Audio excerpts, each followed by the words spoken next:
Estou recebendo vários e-mails, com muita frequência a respeito da mensagem de Deus. Bíblia, no livro de Juízes, no capítulo de número 6, no versículo de número 11, precisamente. As pessoas estão lendo tradução, não estão conseguindo chegar a uma conclusão, o porquê o anjo chamou Gideão de corajoso, o porquê ele estava malhando trigo num lagar, ao invés de malhar em uma eira, que é o canto adequado, ideal para se malhar o trigo. Então as pessoas estão mandando bastante e-mail com frequência pedindo, pastor, tem como você traduzir, tem como você, de alguma certa forma, esclarecer melhor o texto, não estamos conseguindo ler. Estou recebendo bastante e-mail com frequência de mulheres, de homens, pedindo ajuda a respeito dessa palavra, que eles não estão conseguindo sua interpretação. Então eu estou aqui para gravar um vídeo para o pessoal do Instagram, do Google, colocar, o vídeo vai estar na internet também, o pessoal aí do blog, principalmente do blog, agradecer a vocês aí, um salve aí para todo mundo que está inscrito lá, são 6.111 inscritos, isso até alguns dias atrás. Então eu passei um dia um pouco sumido, estava sem internet, estava sem acesso à rede social, mas voltei aí com esse vídeo aí maravilhoso que Deus vai estar falando aí no coração de vocês, através da palavra dele, certo? Então no livro de Juízes, no capítulo número 6, Juízes fica no Velho Testamento, no versículo de número 11, onde a palavra de Deus diz assim: um anjo fala com Gideão, 6:11. Então o anjo do Senhor veio, assentou-se debaixo do carvalho que está em Ofra, que pertence a Joás e a Abiezede, o pai de Gideão. E Gideão, seu filho, estava malhando trigo em um lagar para salvá-lo dos midianitas. Então o anjo do Senhor lhe apareceu e disse: Gideão, homem corajoso. Essa mensagem eu comecei do 11, mas se vocês quiserem ler ela do início, ela vai estar trazendo para vocês o esclarecimento de um povo que estava bastante sofrendo naquela época. Eles vinham sendo perseguidos pelos midianitas porque eles tinham pecado contra Deus. Eles pecaram muito contra Deus e Deus os entregou na mão dos midianitas. Deixou com que os midianitas, para quem não sabe, midianita naquela época era uma das gerações mais potentes que tinha. Elas eram muito fortes, eram numerosas. A Bíblia fala que eles eram como gafanhoto, ou senão como grão de areia da beira da praia. Ou seja, era incontável, era muita gente. Eles eram fortes, tinha cavalo, carro, camelo. Quando a gente fala camelo e gado, a gente não diz que esses gados são para batalha. A gente diz que esses gados e esses camelos, quando eles atacavam uma região que eles não conseguiam massacrar todo o trigo, toda a plantação das pessoas, então esses camelos e esses bois, esses gados eram soltados dentro para fazer um estrago. Ou seja, como eles não podiam levar tudo, então o resto que ficava, ele os pisoteava sem deixar para ninguém. Por isso que a Bíblia chamava de geração destruidora, Então, esses midianitas vinham de encontro a Israel durante 7 anos, já estava durando esse confronto. E toda vez que Israel semeava, que eles percebiam que eles estavam malhando, o trigo, que dava para escutar as pancadas, batidas, dava para escutar o período da safra do trigo, então eles vinham para saquear o que eles tinham, certo? A Bíblia diz que eles soltavam o gado dentro, soltavam o camelo depois de colher o melhor trigo e o resto era esbagaçado, assim como também o plantio de uvas, e o de azeitona, que era que se fazia o azeite na época, porque antigamente quem tinha o vinho, quem tinha um vinho que era através do plantio de uva, quem tinha um azeite que era decorrente do plantio da azeitona, ou quem tinha o pão, asmo, o pão sem fermento, o pão para a preposição da festa dos judeus, que era feito do trigo, quem tinha isso, então tinha dinheiro vivo em casa.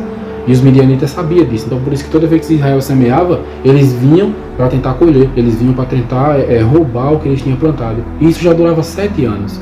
A Bíblia diz que os israelitas, com tanto medo, eles nem semeavam mal, alguns deles corriam para as cavernas para se esconder dos midianitas, com medo. Eles nem plantavam. Então aí está o porquê Gideão foi chamado de corajoso pelo anjo, porque quando o anjo chegou, Gideão estava malhando o trigo num tanque, um lagar. Um lagar, para quem não sabe, é um tanque de se pisotear a uva. A uva é posta ali dentro daquele tanque, é pisada, certo? Para, dependendo da qualidade de uva, se fazer ou o vinagre, ou o azeite, ou o próprio vinho, tá certo?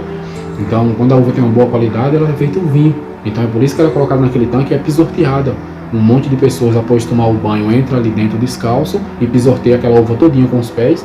O suco é escorrido pelo cano, certo? Depois é passado por um certo processo. Quando é para se fazer o azeite, é deixado azedar. Quando é para se fazer o vinagre, também é deixado azedar, certo? E quando é para se fazer o vinho, é deixado passar por uma purificação dentro de um recipiente confeccionado com couro, chamado de odres, onde ele cresce em processo de fermentação, que o fermento libera um gás dentro do próprio vinho, que faz com que ele fique um vinho alcoólico, certo?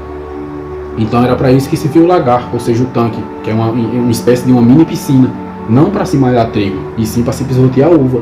Mas Gideão estava malhando o trigo lá dentro porque ele estava escondendo o trigo dos midianitas. Porque o certo é se malhar trigo em uma eira. Uma eira é um lugar espalhado, mais ou menos como uma quadra de futebol, 2 quadras de futebol juntas, certo? A livre. O trigo é colocado no chão, é atropelado várias vezes, com pessoas batendo nele com um cacetete, com um porrete, certo? E depois é desamarrado aqueles feixes, juntado aquela palha para o fogo e apanhado os grãos, né? Para depois ser peneirado e ensacado, certo? No processo da peneiração é separado a casca, no processo das batidas é separado a casca do grão, no processo da peneiração é separado as pequenas pedras e os grãos podres, né, aqueles grãos que estão doentes, e os grãos bons tudinho é deixado totalmente limpinho, branco, para ser ensacado, certo? Então, Gideão estava fazendo esse processo, já durava 7 anos. Ele sabia que tinha que se esconder-se, ele sabia que tinha que malhar o trigo escondido por causa dos inimigos. Mas o anjo chamou Gideão de corajoso porque ele não parou, ele não desistiu. Ele não deixou as circunstâncias em sua volta limitar a sua fé, por limite na sua esperança. Ele sabia que um dia ia ter uma eira para malhar o trigo. Ou seja, hoje na nossa vida, o que a palavra de Deus está querendo dizer é que talvez a nossa eira ela esteja no futuro. Talvez aquilo que representa a nossa eira, aquilo que a gente idealiza, quer idealizar para a gente, esteja no futuro.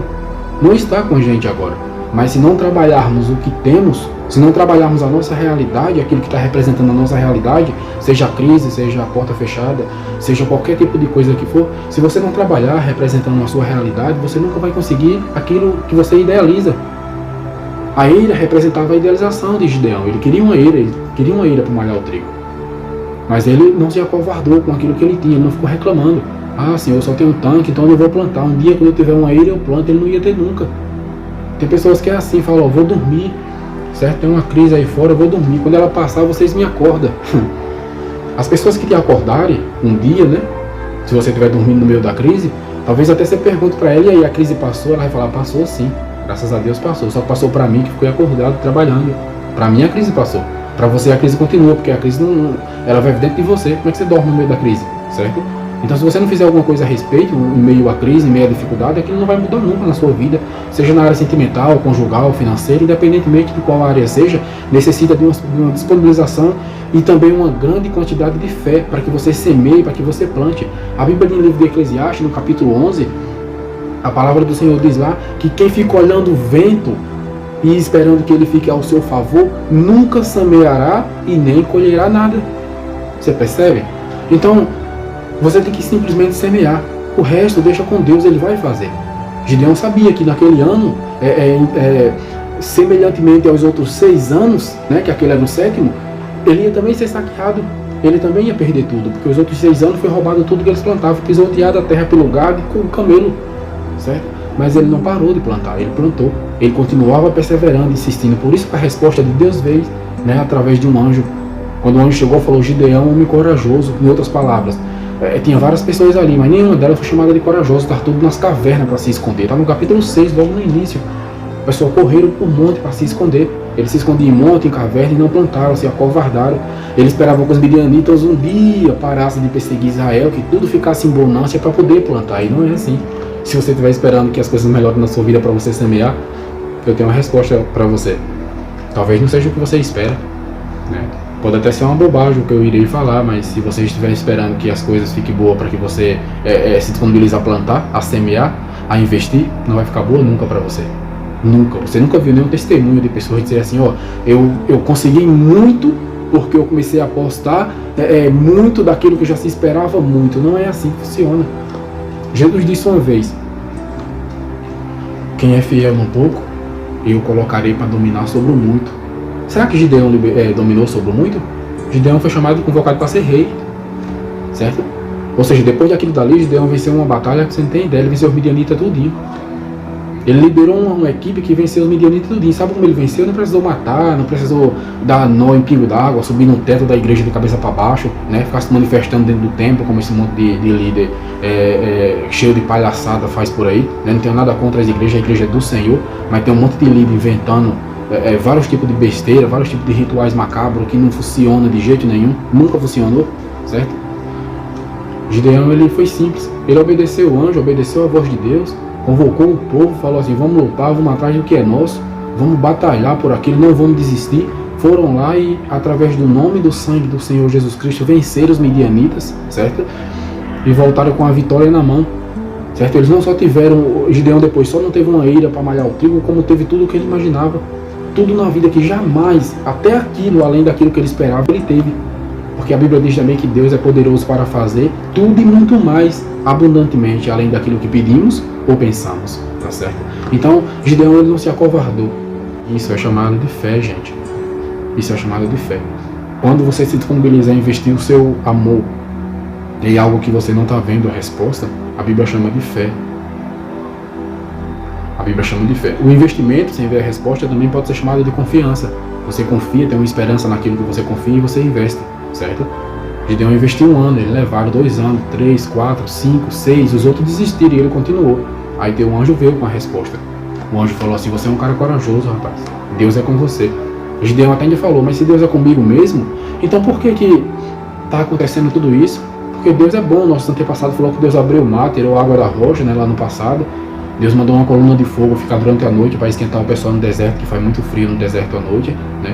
Deus mandou uma coluna Deus mandou uma nuvem escura para ficar protegendo as pessoas de dia por causa do calor intenso do deserto, né? Se viu água, pão e comida para eles no deserto. Então, se Deus é comigo, por que ele não está fazendo isso que fez no passado, se a palavra de que Deus não muda? Não é verdade? Gideão, né, perguntou uma coisa para o anjo que talvez fosse perguntado para um comedor de farofa como nós, ficaria sem resposta. Mas o anjo chegou e respondeu para Gideão. Assim diz o Senhor, vai, e aí então você convoca todo Israel, o Senhor vai dar uma trombeta para você, você vai tocar, convocar todo Israel, e você vai de encontro os midianitas e vai vencer, porque o Senhor é contigo. Então quer dizer, quando o anjo falou isso para Gideão, Gideão falou assim, mas Senhor, como? Porque eu sou o menor da casa do meu pai, minha família é mais pobre lá de Manassés, a cidade que ele morava. Gideão, ele estava querendo dizer o seguinte, Senhor, deixa eu explicar uma coisa para o Senhor Deus, o Senhor não está entendendo.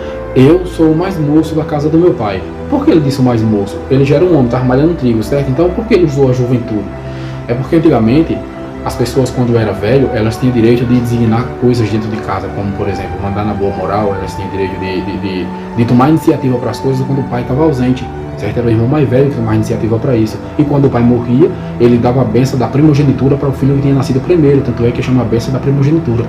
O filho que nascia primeiro tinha o direito de dominar tudo que era do pai. O mais novo não ganhava nada, o caçula não ganhava nada. Então Gideão quis dizer o seguinte, Senhor, eu tenho tudo para ser um derrotado na vida. Eu já estou plantando 7 anos com isso, já estou escondendo aqui dentro do tanque para o midianita não vir tomar, certo? Estou malhando no desconforto, no imprensado, porque no tanque de malha ovo eu estou malhando trigo, certo? Está bastante desconfortável aqui dentro. E eu já estou fazendo isso para ter o que comer, para dar o que comer à minha família, porque os outros correram para se esconder, só eu estou investindo, só eu estou plantando. Então, se o Senhor não entendeu, eu sou o mais moço da casa do meu pai ainda por cima. Eu jamais vou ter o direito de liderar uma equipe. Meu pai não vai deixar. Isso é impossível. Então, é impossível para mim. Eu sou um derrotado. Era isso que ele estava querendo dizer. Eu não tenho como. Eu não tenho como. Só que você que está aí do outro lado, talvez esteja também em uma situação semelhante, de semelhante modo, igual a de Gideão. Ou seja, parece que para todos os lados que você vê, tem tudo para dar tudo errado na sua vida, né? Em Gênesis, no capítulo 21, né? Versículo, se eu não me engano, versículo 14, versículo 15, né? Gênesis 21, 15, a Bíblia diz que Agar, né? aquela serva de Abraão, né? Ela estava no deserto com o filho dela, para morrer de sede. Ela largou ele debaixo de uma árvore lá e se distanciou dele para morrer, porque ela não queria ver o filho morrer. Não tinha comida, não tinha água para tomar, a água tinha acabado do odre, não tinha nada para tomar lá no deserto. E ela, para não ver o filho morrer, largou ele debaixo de um pezinho de árvore lá e se ajoelhou na areia, lá no meio do deserto, para morrer de sede, né? Obviamente o filho ia morrer primeiro, porque a criança não aguenta tanta sede quanto um adulto, na verdade. A desidratação é mais rápida no corpo da criança do que de um adulto, que suporta um pouco mais, por conta do reservatório de água ser maior dentro da sua parede intestinal. Então, ela chegou e disse, quando ela estava lá ajoelhada, o menino chorando, então Deus apareceu para ela e falou assim, ó, eu vi o choro do teu filho, tem um poço na sua frente aí, pode tomar água. Ou seja, o poço estava na frente dela. A Bíblia não fala que Deus colocou um poço lá, a Bíblia fala que o poço estava lá, Deus só abriu os olhos dela para ela ver.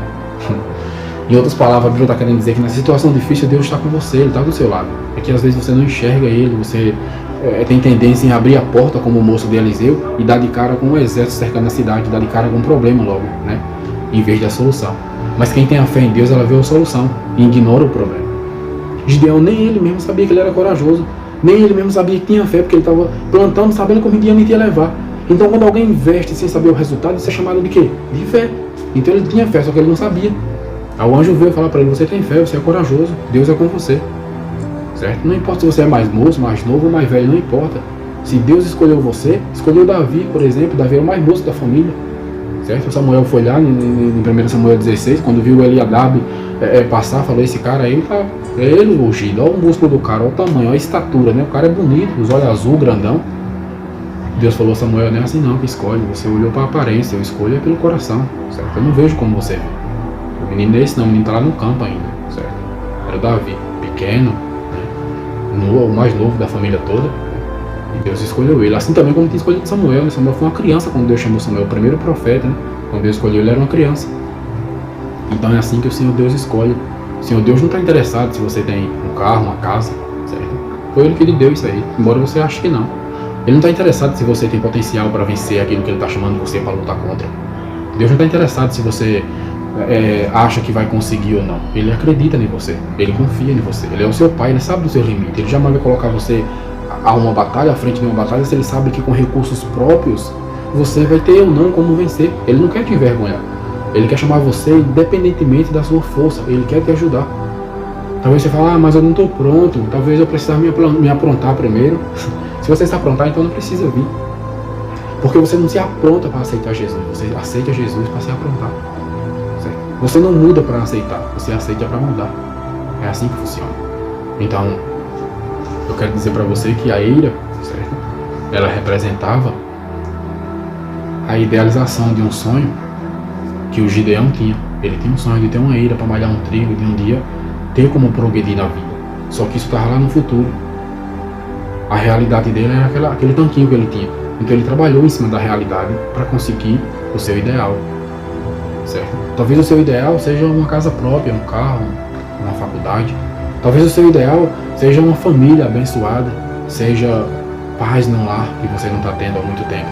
Seja talvez paz no seu trabalho, paz na sua denominação, né? Porque tem pessoa que vai para a igreja e volta pior do que o que entrou. Entra na igreja doente e sai pior do que o que entrou. Na verdade, você tem que entrar na igreja doente e sair bem. Tem pessoa que entra bem e sai doente. A maioria dos tempos hoje em dia aí está assim, não é verdade? Entra a carteira cheia e sai com ela vazia.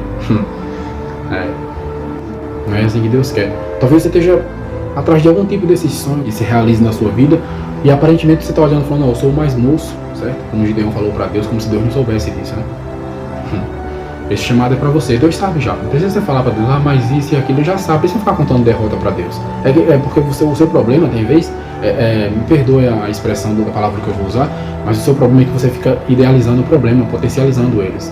Por isso que as coisas não dão certo na sua vida. Trabalhe o que representa a sua realidade. O que é que representa a sua realidade?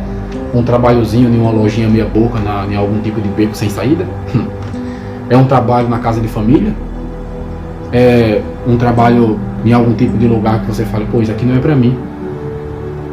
Eu quero uma coisa maior. Então trabalhe em cima disso que você tem. Trabalhe dentro desse tanquezinho que você tem, dentro desse lagar que você tem, que um dia você vai ter uma eira, certo? Trabalhe em cima disso que representa a sua realidade, é o que você está vivendo agora, é o que Deus te deu. Jesus disse que quem é fiel no pouco, Ele vai colocar sobre o... Pois é.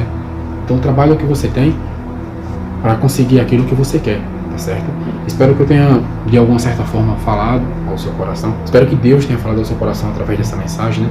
Porque a palavra de Deus tem esse poder de transformar o ser humano de dentro para fora. É por isso que a palavra de Deus é tocada primeiro dentro. A pessoa primeiro se concepcionaliza de que isso é verdade, do que ela tem que fazer, do que o Senhor espera dela, né? Ela quer que seu espírito e vida vive ligado a Cristo e ela não quer mais se afastar dele. Esse é o primeiro passo para você começar. Não adianta você dizer, eu não estou pronto. Diga que você aceita Deus, deixa Ele entrar na sua casa.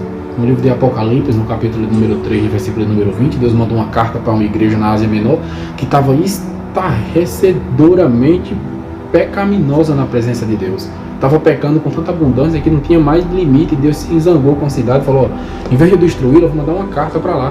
Aí mandou 7 cartas à igreja da Ásia Menor, sendo que a 7ª carta foi para Laodiceia, né?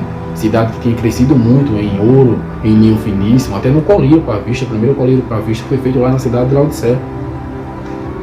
E Deus disse para aquela cidade, ó: eis que eu estou à porta e bato. Se você ouvir e abrir, eu vou entrar e vou fazer uma festa na sua vida, na vida de vocês. Deixa eu entrar, eu estou lá de fora batendo. Então, independentemente do que você tenha feito, ou do que você acha se tem ou mais não solução ao seu problema, se você abrir a porta do seu coração para Deus entrar, você não vai perder nada. Pelo contrário, você só tem a ganhar. Ah, mas eu não estou pronto. Aquela cidade também não estava pronta. Foi por isso que Deus estava lá batendo. Se ela estivesse pronto, ele não precisava estar lá. Jesus disse que quem está com saúde não precisa de médico. Só os doentes precisam de médico. Certo? Então, se você acha aí que de alguma certa forma você está com algum tipo de deficiência espiritual, que você precisa ter mais fé, que você precisa cada vez mais investir um tempo com Deus, melhorar o relacionamento, estreitar os laços com Deus, então essa palavra vai ser para ajudar você, certo?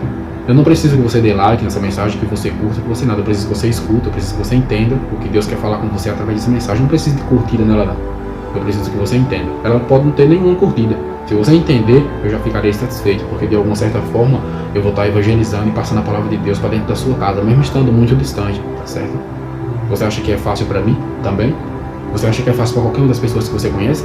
Você acha que aqueles que estão lá em cima no poder, que tem o seu carro, tem a sua casa, tem o seu trabalho garantido, que fez sua faculdade, foi fácil para ele? Não, não é fácil para ninguém.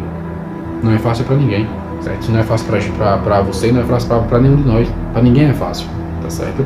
Então, que você venha cada vez mais se concepcionar-se disso, investir o seu tempo para com Deus, e pode ter certeza que todas as dificuldades você vai conseguir vencer, você vai conseguir superar, porque Jesus disse: eu venci, você também vencerá, tá certo?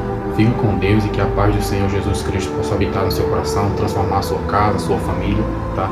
Em nome de Jesus.